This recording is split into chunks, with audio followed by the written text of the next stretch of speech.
A story is just a series of events. A plot is a reason why these events are occurring. A plot connects these events together, making them logical. B follows A and not C or D, and the story shows or tells us why. Plots come from characters. Characters behave a certain way because of their motives. Thus, essentially, plots are character motives. Classically, the two characters we should be most concerned with in a story are the protagonist and the antagonist. As their individual plots intersect, conflicts arise. A theme is what a story is about. All themes should require conflict. A good theme, like man versus himself, should change something about that character, like the protagonist's or antagonist's perspective. This is called character development. Thus, a good plot is clear, which means we understand why a character is what they are and is behaving a certain way. It also has a clear theme, with understood conflicts as a result of overlapping plots, and finally, character development, which gives value to the conflict. Without any of these elements, the story becomes uninteresting, mundane, and not worthy of our attention, but can still be told well. For example, you can remove character development, but that means the conflict the characters endure have no value. They shrug it off like it's nothing. It elicits or evokes no real reaction from the character, whether emotionally or ideologically. Now, if you're attracted to static, brain-dead, unchanging bricks, good for you. Worse still is when character behavior seems out of place, when the succession of events in a story don't make sense or aren't logically connected, when plots are dropped without explanation for new plots, and when plot reveals have no bearing on anything, and so on and so forth. All of these are failures in storytelling. Now that I've described the basics, let's get started. The opening cinematic gives us a glimpse at some kind of shadow organization who seems to be at odds with Seraph Industries.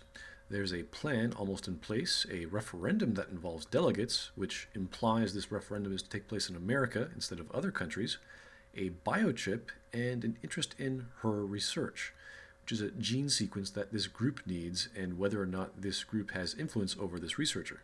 A news reporter, Eliza Casson, then talks about protesters in Washington regarding transhumanism and how it can be a viable option for everyone.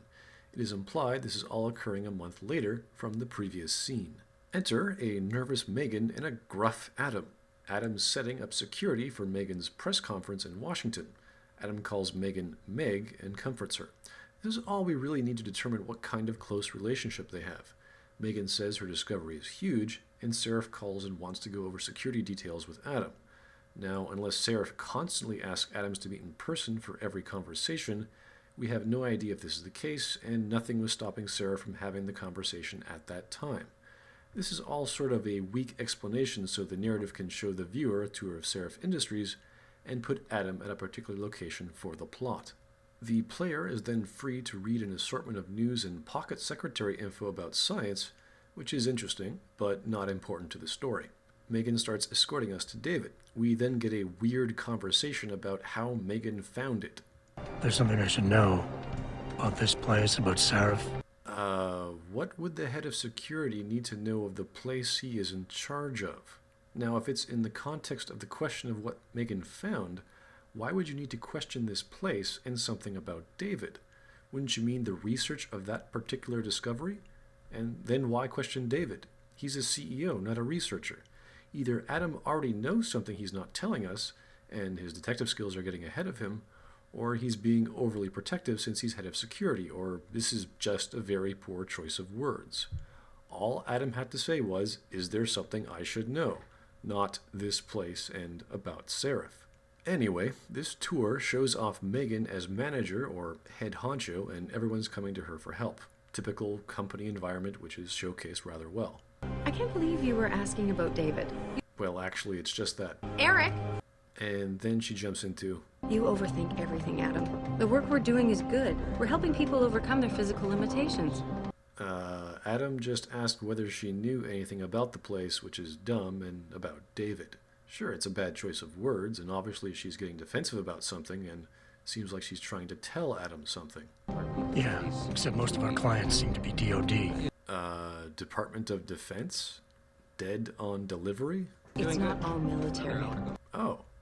Then we get a military test of the Typhoon system, a platitude about having defense contracts to keep the company afloat, and that helping people's lives is really what Augmentations is all about. We then get another quick look at Megan and Adam's life together, about a dog and how Adam was neglectful on desiring to put a fence in the yard. This either implies they're living together or that Adam makes visits to Megan's house. Adam then apologizes about being neglectful, and then Megan states this. Me too. About a lot of things. Adam, there's something Now this is awkward. Why would she apologize about a lot of things?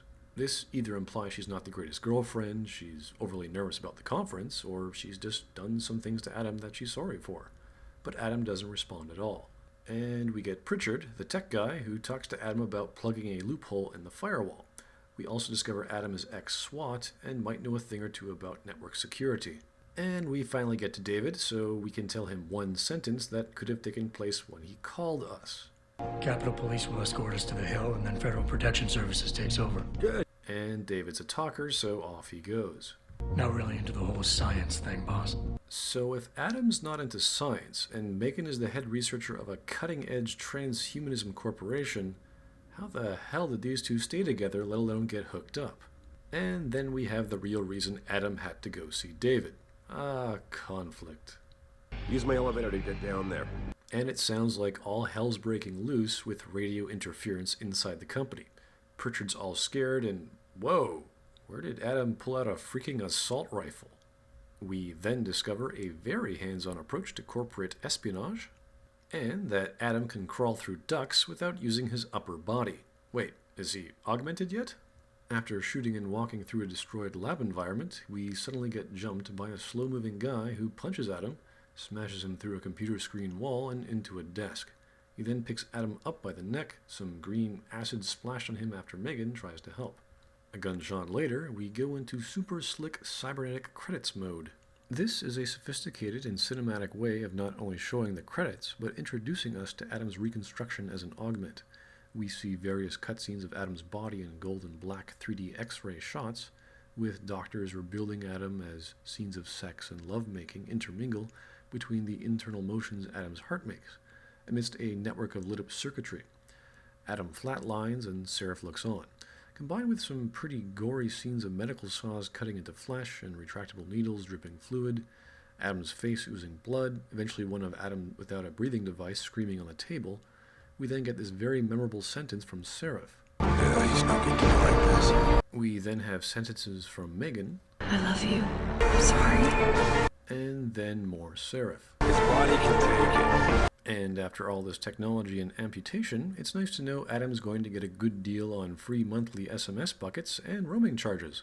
Fine, give me the telecom package. Or maybe the doctor was switching his own data plan to 12G or something. This whole scene may very well be the highlight of the story. It was also the premise of the story.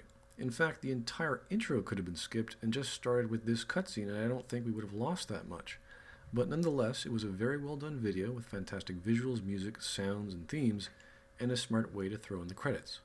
After a time skip of 6 months, Adam gets called in by Seraph due to another crisis. Now, I don't know how recuperation after cybernetic surgery in the near future works, after having been shot, which appears to be in the head, and then having one's body half cut up in half and implanted with cybernetics, but this is either miraculous or way too long, considering entire organs have been removed.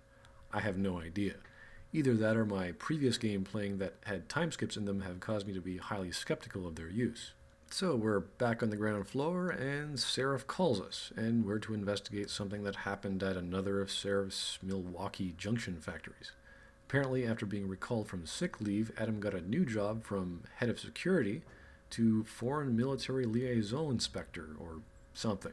So far, we don't know what the surgery did, so we'll be needing some exposition on Adam's recovery. We also need to know why David called Adam to take care of the situation at the factory, instead of just quickly doing it himself with his many, many other resources. Intelligently enough, even the casual chatter mentions this. Why is David keeping the SWAT team? Not exactly. Always good to know the narrative is paying attention to itself. But the first problem is this GUI glitch, or as Adam says, I have to see Pritchard first. Something's wrong with my retinal enhancement. So we're off to see Pritchard. Turns out Pritchard fills us in on what's going on. I know. Radicals have broken into our manufacturing plant and taken hostages. Maybe this time you'll actually save people. Ouch. We then learn that there are private security contractors that David could have hired instead of Adam, which leads me to believe, why would David hire one guy when he could have hired an entire firm of people? These are questions which hopefully have to be addressed, not only because the narrative brought them up, but because it puts into perspective why the protagonist is even in the position they are, when the plot can and could have taken many other paths.